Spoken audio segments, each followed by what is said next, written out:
All right, welcome back to the channel, everybody. Here we are. We are going to go into a part 2 of Too Far Under the Plane. And what we're going to do is we're going to go into the design of the shot, its setup, and we're going to give you a drill to start to help managing the face-to-path relationship as well as the starting direction, okay? So when we go into this again, if we take the player that is too far into the plane, like we talked about, and building out a more of a centered pivot, maintaining our levels so that we have the ability to get the golf club to work more around us.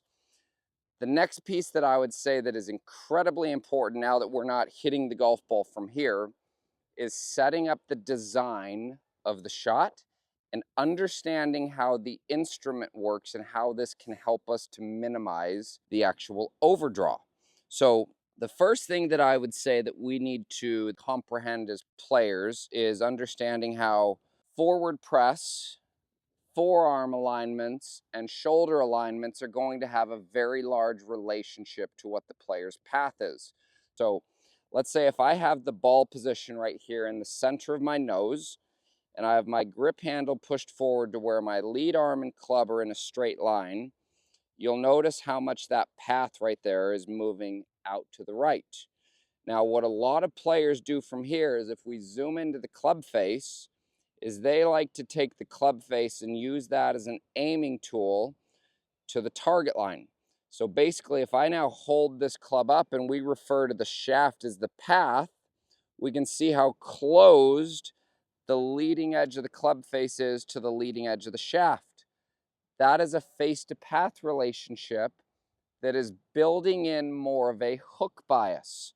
So if we point the club face at the target and we push the handle forward, my club face would be pointed out at that line, but you can now see that the path, a 90-degree angle off of the shaft, would be well out to the right. That is designing more of a hook.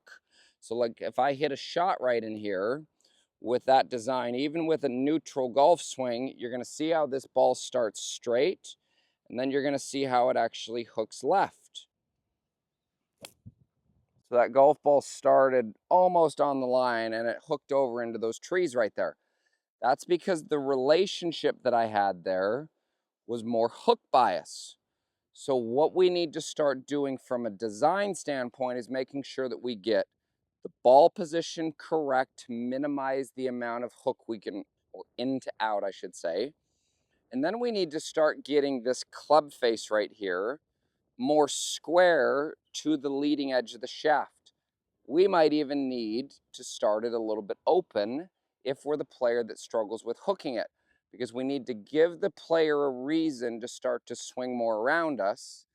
And if we're seeing balls that are hooking, me going more around with a hooked face, now the ball doesn't have the ability to ever start right and curve left. It's always going to be starting left and curving left.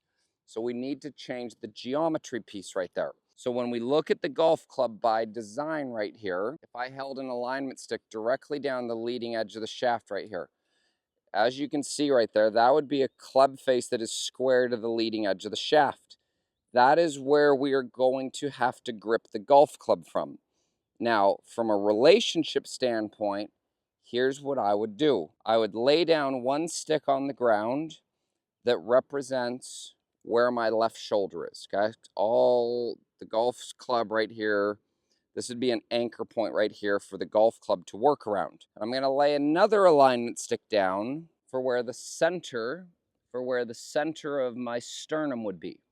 Now, what I'm going to do from here is I'm going to place the golf ball in between these two lines. So this way, if I have any forward press in the shaft, it's very minimal. Now, when I look down, I don't want to see the grip getting way in front of this front line or even seeing the shaft get in front of it. I want to see it rest more on it.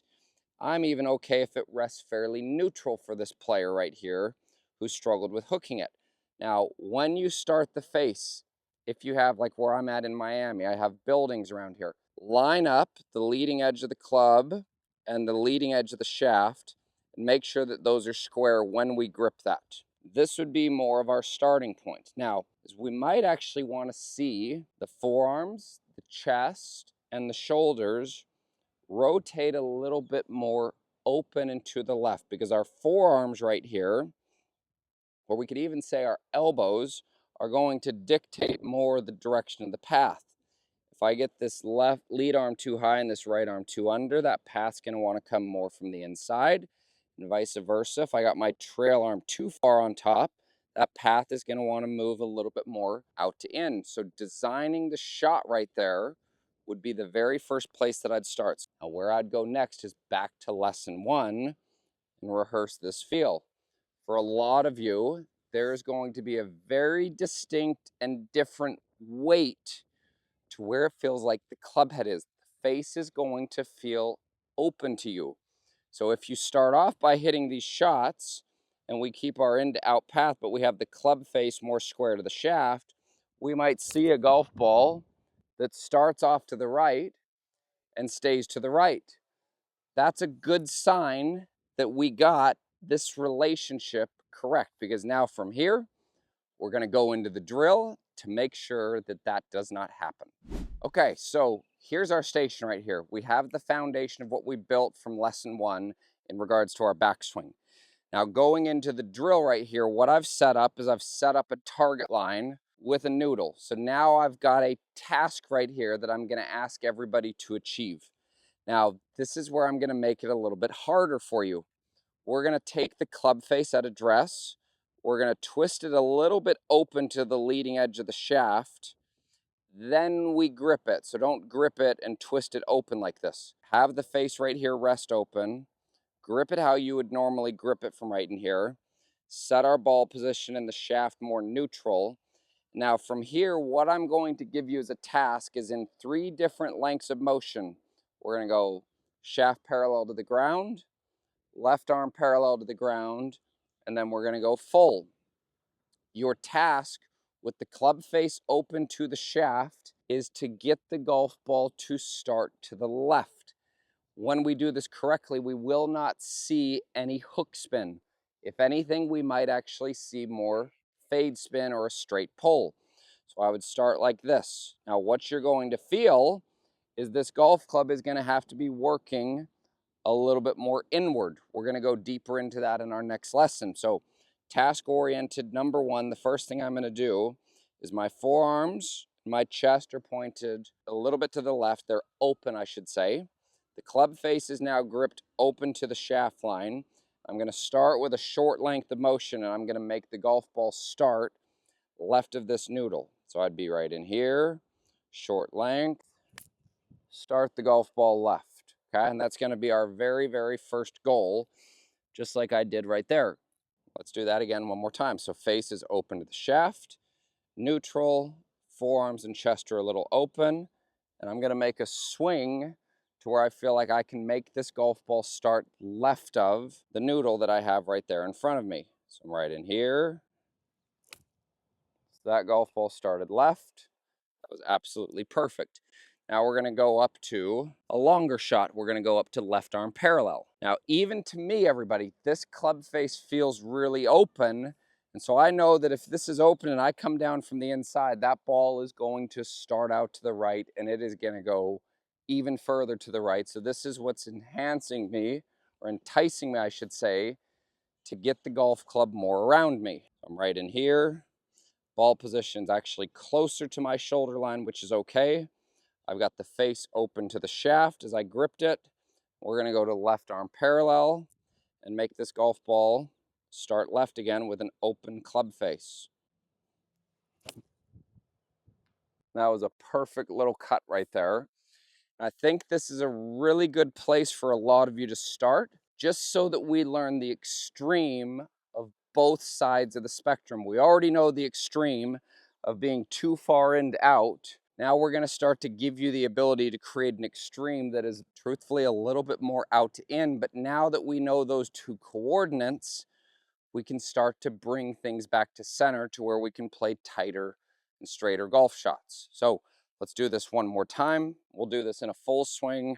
So it'll look like this. So we're going to go club face open to the leading edge of the shaft, full motion, and I'm going to make this golf ball right here start left of that orange noodle. There's my feel from lesson 1, and then I'll let it go. That was another perfect little cut right there. So there's the places I would start. Let's make sure that we design the opposite of a hook and bring in more fade characteristics.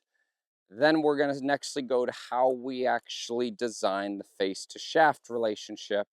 And lastly, let's finish off with a drill that is task oriented to get this golf ball to start further left, even though we have the club face more open. So it's going to be making us shift that swing direction more inward. Do that inside of those 3 lengths of motion. I hope this helps. Thank you for taking the time to watch this. Look forward to hearing your feedback, and we will follow this up with another video coming soon. Thank you. I hope you enjoyed this video here. If you haven't, please click that subscribe button. You can also click the bell right there, and that's going to notify you every time that I release a new YouTube video.